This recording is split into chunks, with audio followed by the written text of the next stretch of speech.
मेरे चैनल पर आने वाले सभी को मैं सादर प्रणाम करती हूँ। आप सभी का मेरे चैनल पर बहुत बहुत स्वागत है।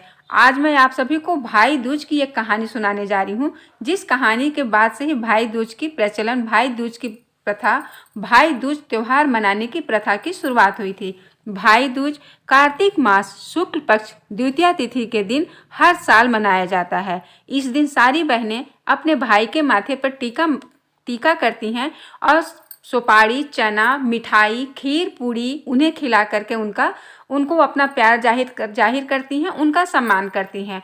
और वहीं भाई भी अपने यथाशक्ति अपने पसंद से अपनी बहन को उपहार दे करके अपना प्यार उनके प्रति जाहिर करता है और अपनी बहन का सम्मान करता है। तो चलिए मैं आप सभी को भाई दूज के उपलक्ष्य में, भाई दूज प्रथा की शुरुआत होने के उपलक्ष्य में मैं आप सभी को कहानी सुनाती हूँ। अगर कहानी पसंद आएगी तो लाइक शेयर कर दीजिएगा। चैनल पर फर्स्ट टाइम विजिट कर रहे हो तो सब्सक्राइब भी कर दीजिएगा।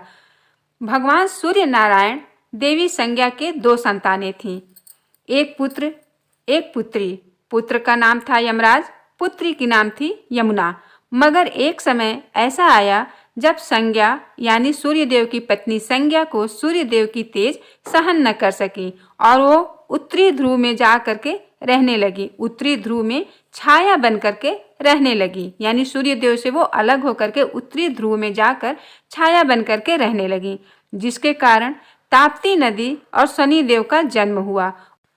उत्तरी ध्रुव में बसने के बाद संज्ञा यानी छाया का यम व यमुना के साथ व्यवहार में अंतर आ गया।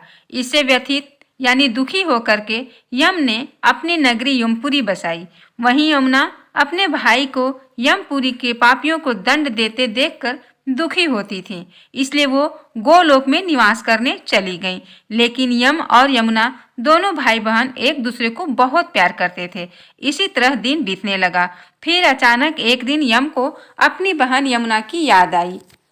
यमराज अपनी बहन यमुना को बहुत प्रेम करते थे, लेकिन काम में व्यस्त होने के कारण, टाइम नहीं मिल पाने के कारण अपनी बहन यमुना से मिलने नहीं जा पाते थे। फिर कार्तिक शुक्ल पक्ष द्वितीया के दिन यमुना ने अपने भाई यमराज को भोजन के लिए निमंत्रण देकर आने के लिए निवेदन किया। ऐसे में यमराज जी ने सोचे, मुझे तो कोई अपने घर बुलाना नहीं चाहता, क्योंकि मैं तो प्राणों को हरने वाला हूँ, इसलिए मुझे कोई अपने घर बुलाना नहीं चाहता।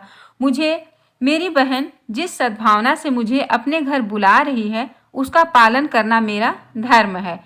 बहन के घर आते समय यमराज ने नरक में जो लोग निवास कर रहे थे, नरक निवासी करने वाले जीवों को मुक्त कर दिए। यमराज को अपने घर देखकर बहन यमुना बहुत खुश हुई। उसके खुशी का ठिकाना नहीं हुआ।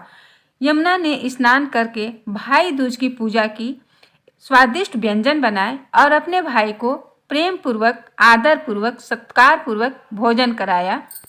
बहन के प्यार, दुलार, सत्कार, सम्मान पाकर यमराज भाव विभोर हो गए। उन्होंने अपनी बहन से बड़े ही प्रेम से कहा, बहन तुम मुझसे कुछ वरदान मांग लो।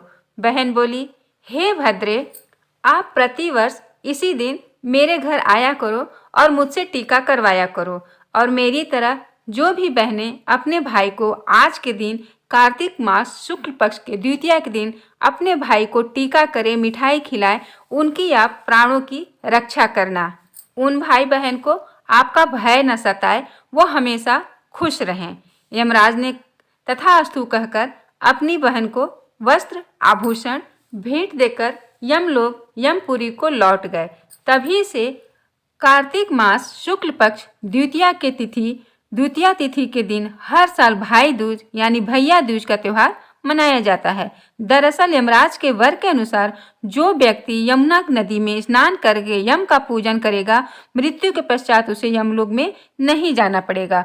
वहीं सूर्य देव की पुत्री यमुना समस्त कष्टों को निवारण करने वाली देवी स्वरूपा मानी गई हैं। इस दिन की गई पूजा से यमराज प्रसन्न होते हैं। तो ये कहानी आप सभी को भैया दूज की कहानी पूरी होती है। इसी के उपलक्ष्य में भाई दूज का त्यौहार हम सभी लोग मनाते हैं। जिस तरह से रक्षाबंधन का त्यौहार भाई बहन का अटूट प्रेम का विश्वास का त्यौहार है, उसी तरह से भाई दूज का भी त्यौहार भाई बहन के अटूट प्यार संबंध रिश्तों का त्यौहार है, जिसे हम वर्षों से मनाते आए हैं और सदियों तक मनाते रहेंगे। तो ये कहानी आप सभी को कैसी लगी? कहानी तो बहुत अच्छी है, कैसी लगी का तो कोई सवाल ही नहीं है, क्योंकि कहानी बहुत अच्छी है, सच्ची घटनाओं पर है। और हमारा देश इसी तरह के कहानियों पर आधारित त्योहार इसी तरह के कहानियों से आधारित त्योहार को मनाया करते हैं। तो वीडियो को लाइक शेयर कर दीजिएगा। चैनल पर फर्स्ट टाइम विजिट कर रहे होंगे तो सब्सक्राइब कर दीजिएगा।